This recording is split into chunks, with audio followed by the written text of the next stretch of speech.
જય સ્વામિનારાયણ વિદ્યાર્થી મિત્રો. શ્રી સ્વામિનારાયણ ગુરુકુળ રાજકોટ આયોજિત SGIS ઓનલાઈન એજ્યુકેશન સિસ્ટમમાં હું ભાવેશ સુખડિયા આપ સર્વે વિદ્યાર્થી મિત્રોનું હાર્દિક સ્વાગત કરું છું. વિદ્યાર્થી મિત્રો, ગયા લેક્ચરમાં આપણે એડવર્બ ક્લોઝ ઓફ કોન્ટ્રાસ્ટ વિશે જોયું. એવી જ રીતે આ લેક્ચરમાં આપણે એડવર્બ ક્લોઝ ઓફ પર્પઝ વિશે જોવાનું છે. તો વોટ ઇઝ પર્પઝ? એટલે કે હેતુદર્શક ક્રિયાપદ. હેતુદર્શક. વિદ્યાર્થી મિત્રો, અહીંયા શબ્દનો અર્થ જ એવો બતાવે છે, હેતુ. આપણે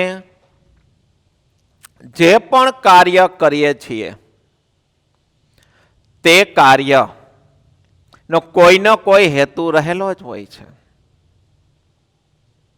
દાખલા તરીકે જુઓ, તમે બધા અત્યારે ઓનલાઈન એજ્યુકેશન સિસ્ટમમાં જોડાયેલા છો. શા માટે? કયા હેતુથી? જ્ઞાન પ્રાપ્ત કરવાના હેતુથી. અમે લોકો અહીંયા ઓનલાઈન એજ્યુકેશન સિસ્ટમ સાથે જોડાયેલા છીએ. કયા હેતુથી? જ્ઞાન પીરસવાના હેતુથી. તમે બધા વર્ચ્યુઅલ ક્લાસરૂમ, વર્ચ્યુઅલ સ્કૂલ હોવા છતાં પણ ખૂબ જ સખત મહેનત કરી રહ્યા છો. કયા હેતુથી? તો કે સારા માર્ક મેળવવાના હેતુથી, સારો રેન્ક મેળવવાના હેતુથી. એવી જ રીતે આપણા પેરેન્ટ્સ છે, તે સખત મહેનત કરી રહ્યા છે. કયા હેતુથી? તો કે પૈસા કમાવાના હેતુથી. આપણને સારી વિશિષ્ટ વસ્તુ આપી શકે, આપણી સારી પરવરિશ કરી શકે, એ હેતુથી આપણા માતા પિતા છે, ખૂબ જ સરસ, ખૂબ જ વધારે મહેનત કરી રહ્યા છે. એવી રીતે જો આપણને કોઈ ખીજાય છે તો કયા હેતુથી? કારણ કે આપણી અંદર સુધારો આવે, આપણા અંદર બદલાવ આવે, એ હેતુથી. આજે લોકો યોગ તરફ વળ્યા છે, એક્સરસાઇઝ તરફ વળ્યા છે. આ કોરોના જેવી પેન્ડેમિક આ મહામારીમાં લોકો યોગ અને એક્સરસાઇઝ તરફ વળ્યા છે. કયા હેતુથી? આપણી ઇમ્યુનિટી છે એને વધારવા માટે, આપણી ઇમ્યુન પાવરને વધારવા માટે. તો આમ જે પણ કાંઈ ક્રિયા થાય છે, એ ક્રિયા કોઈને કોઈ હેતુ સબબ જ ક્રિયા થાય છે. તો એના માટે આપણી પાસે અહીંયા 3 સંયોજક છે. That, so that, in order that. સાથે 2 પ્રેપોઝિશન છે. Phrase preposition. In order to અને વિથ અ વ્યૂ ટુ. તો આને આપણે જોવાનું છે વિદ્યાર્થી મિત્રો. ખૂબ જ સરળ છે. એની પહેલા જોઈએ વાક્ય રચના, એ પહેલા આપણે 2 શબ્દનો અર્થ સમજી લઈએ. અહીંયા આપેલું છે મુવા. એટલે આપણે કહેવત છે, અડી કડી નવગણ કૂવો, જેણે ન જોયો એ જીવતો મુવો. એ નથી. મુવા એટલે મુખ્ય વાક્ય. અને બીજું વાક્ય શબ્દ છે હેવા, એટલે હેતુદર્શક વાક્ય. રાઈટ? હવે જોઈએ તો that so that, in order to અને with a view to. આ પાંચે પાંચ શબ્દો હેતુદર્શક છે અને હેતુદર્શક ક્રિયા સાથે વપરાય છે. અને હંમેશા આ પાંચે પાંચ છે બે વાક્યની વચ્ચે હેતુદર્શક ક્રિયા સાથે વપરાય છે. યાદ રાખો મિત્રો, પાંચે પાંચ સંયોજક હેતુદર્શક ક્રિયા સાથે બે વાક્યની વચ્ચે જ વપરાય છે. એટલે હંમેશા મુખ્ય વાક્ય સર્વપ્રથમ આવે છે અને હેતુદર્શક વાક્ય સૌથી છેલ્લે આવે છે. હેતુદર્શક ક્રિયા સૌથી છેલ્લે આવે છે. રાઈટ. હવે અહીંયા શું જોવાનું? આગળ આપણે જોયું કોન્ટ્રાસ્ટમાં તો જે વિરોધ દર્શક ક્રિયા હતી એમાં કોઈ જાતનો ફેરફાર નહોતો. માત્ર જે ફેરફાર હતો એ મુખ્ય વાક્યમાં હતો. મિત્રો, અહીંયા તેનાથી ઉલટું છે. અહીંયા જે પણ કાંઈ ફેરફાર છે એ હેતુદર્શક વાક્યમાં જ છે અને મુખ્ય વાક્ય છે એમાં નો change. Right? So remember well. So first of all, the subject plus verb plus object plus other words. It's called assertive sentences. Means વિધાન વાક્ય. આને કેવું વાક્ય કહેવાય? વિધાન વાક્ય કહેવામાં આવે છે. અને આ રચનામાં, હેતુદર્શક રચનામાં તે મુખ્ય વાક્ય છે. જ્યારે ધેટ, સો ધેટ અને ઇન ઓર્ડર ધેટ, આ ત્રણ છે ને એ સંયોજક છે. કે શું છે? સંયોજક. આ ત્રણ સંયોજક પછી વિધાન વાક્ય આવે. કેવું વાક્ય આવે? હેતુદર્શક વિધાન વાક્ય. સેમ છે વિદ્યાર્થી મિત્રો, સેમ ટુ સેમ. જેવી રીતે આપણે રિઝલ્ટમાં ધેટ પછી વિધાન વાક્ય જોયું, કોન્ટ્રાસ્ટની અંદર આપણે જે વિરોધ દર્શક વાક્ય જોયું અને એવી જ રીતે આ પર્પઝમાં પણ ધેટ, સો ધેટ અને ઓર્ડર ધેટ પછી જે હેતુદર્શક વાક્ય છે ને સેમ ટુ સેમ છે. કોઈ જાતનો એમાં જરા પણ ફેરફાર નથી. લેસ માત્ર પણ વાક્ય રચનામાં ફેરફાર નથી. રાઈટ? તો કર્તા પ્લસ ક્રિયાપદ પ્લસ કર્મ પ્લસ અન્ય શબ્દો, આ શું છે? મુખ્ય વાક્ય છે. રેડી? અને ત્યાર પછી that, so that, in order that આવે છે. અને ત્યાર પછી કેવું વાક્ય આવે છે? હેતુદર્શક વિધાન વાક્ય આવે છે. એટલે કે કર્તા પ્લસ કેન અથવા કુડ પ્લસ ક્રિયાપદનું મૂળરૂપ પ્લસ કર્મ અને અન્ય શબ્દ આવે છે. આ હેતુદર્શક વાક્ય છે. હવે આમાં કેન ક્યારે અને કુડ ક્યારે?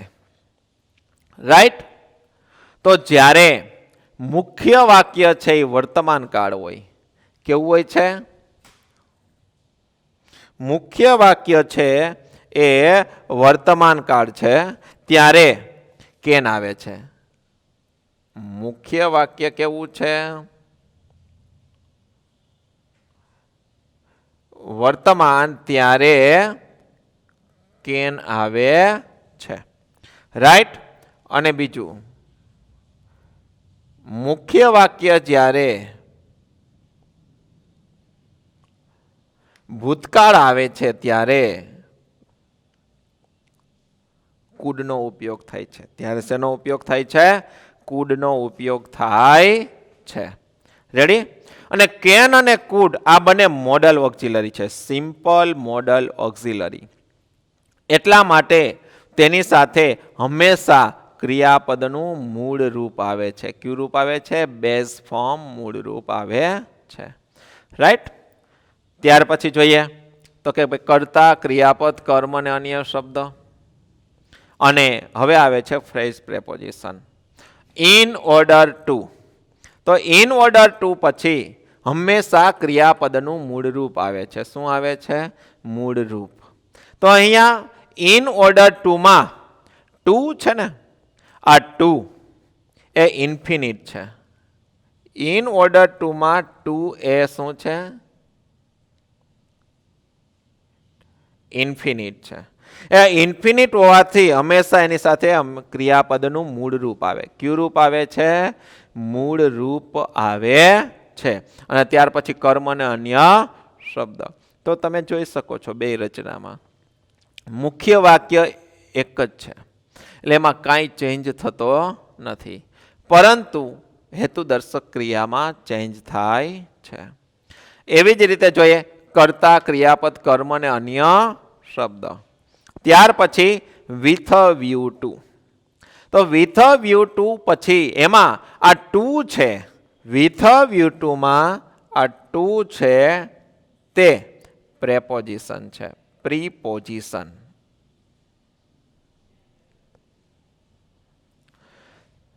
પ્રી અહીંયા બે શબ્દ છે, પ્રી પ્લસ પોઝિશન. રેડી?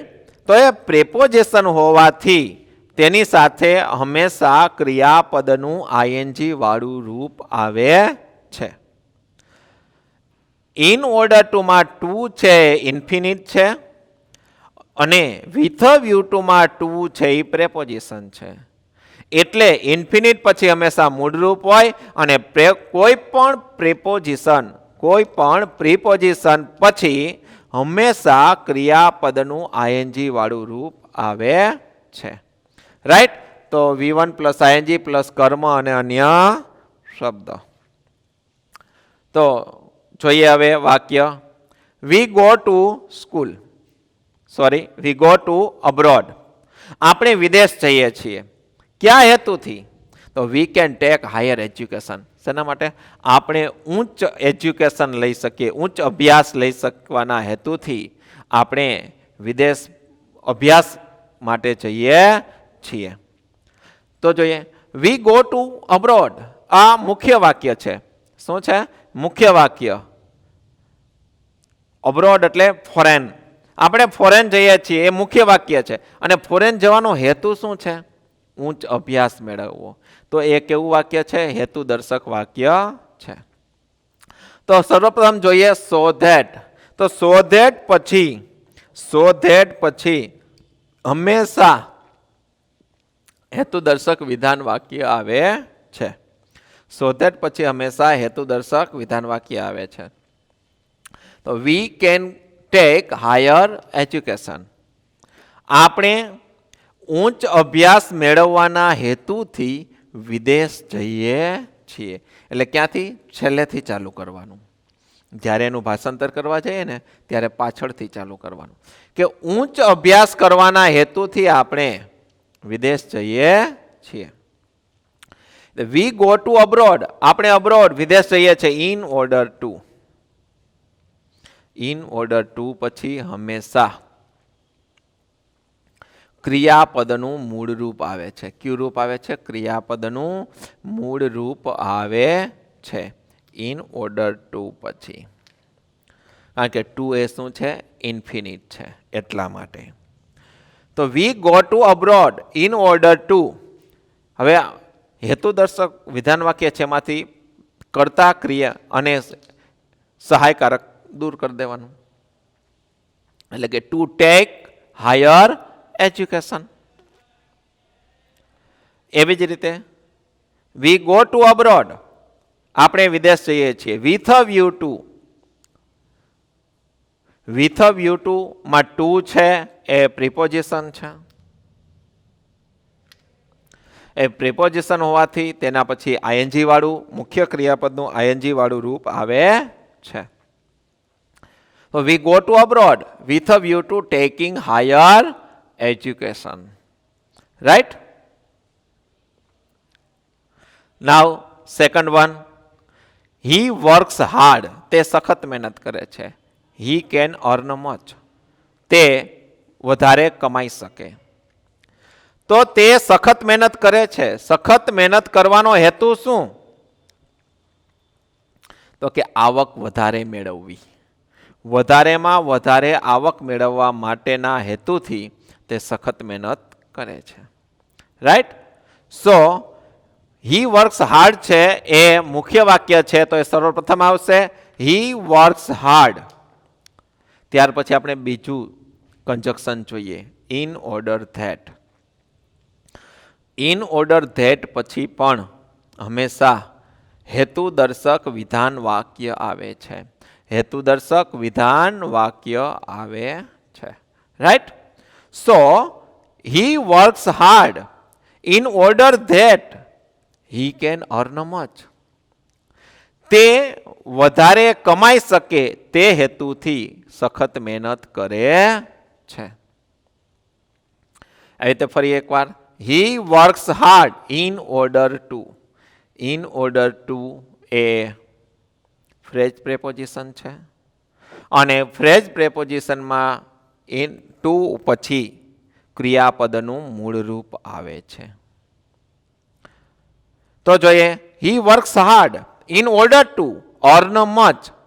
અહીંયા કર્તા પ્લસ સહાયકારક ક્રિયાપદ છે, દૂર કરવામાં આવે છે.